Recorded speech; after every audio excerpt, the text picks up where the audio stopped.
कौन आपण जानती श्रावण मासरे लक्ष लक्ष शिव भक्त शिव मंदिर को जल अर्पण करने कहीं जाती खाली पाद मुंडरे गंगाजल ओठरे बलबंद नारा एवं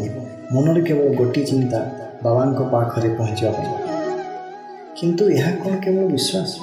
ना यह पछरे गोटे पुराणा पौराणिक कहानी अच्छी यह एक बहु पुरातन जुगर पौराणिक घटना।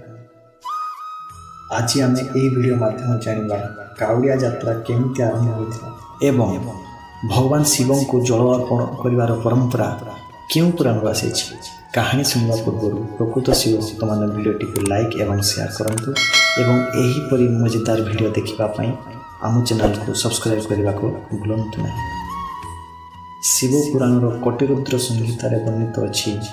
तृतीय जुगे अयोध्यार राजा दशरथ पुत्र प्रभु श्रीराम 14 वर्ष बनवा जाए जंगल में बुली बुली प्रभु श्रीराम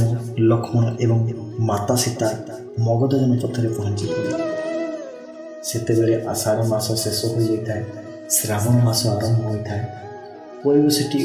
भक्ति एवं सौंदर्य परिपूर्ण था जेतेबेले प्रभु श्रीराम गंगा नदी कूल पहुंची सेठाकर शांति एवं पवित्रता तांको मंत्रमुग्ध कर श्रीराम चिंता कले जे यह होछि श्रावण मास एवं एही मासटी प्रभु शिव प्रिय समय गंगा नदी जल नहीं शिवलिंग अर्पण कले भल होता यह भावी प्रभु श्रीराम एक काउड़ी भाव तैयारी कले एवं गंगा जल पूरण कर चाली चाली शेष केदारनाथ पहुंची जहाँ वर्तमान झारखंड देवघर अवस्थित सेठारे प्रसिद्ध शैव मंदिर जहाँ को आम आज बाबा बैद्यनाथ रूपे पूजा करुछु सेठारे प्रभु श्रीराम प्रथमे स्नानादि कर्म सारी मन एवं शरीर को पवित्र करी जलाभिषेक करथिले एवं सेठारे प्रभु प्रार्थना करथिले जे हे देव देव महादेव मु एही जल माध्यम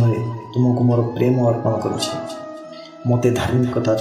पथ अनुसरण करने शक्ति दियो। विश्वास करा से समय वायुमंडल एक दिव्य कंपन सृष्टि होता एवं प्रभु शिव शंकर प्रकट होते एवं कहले हे रघुनंदन आगामी जुगे यही यात्रा एक परंपरा रही श्रावण मासरे प्रतिवर्ष मत जल अर्पण कर काउड़िया भक्त माने मो कृपा लाभ करेंगे से दिन ठारू यही परंपरा सर्वप्रथम सृष्टि होती विश्वास करा जाए। हर हर महादेव।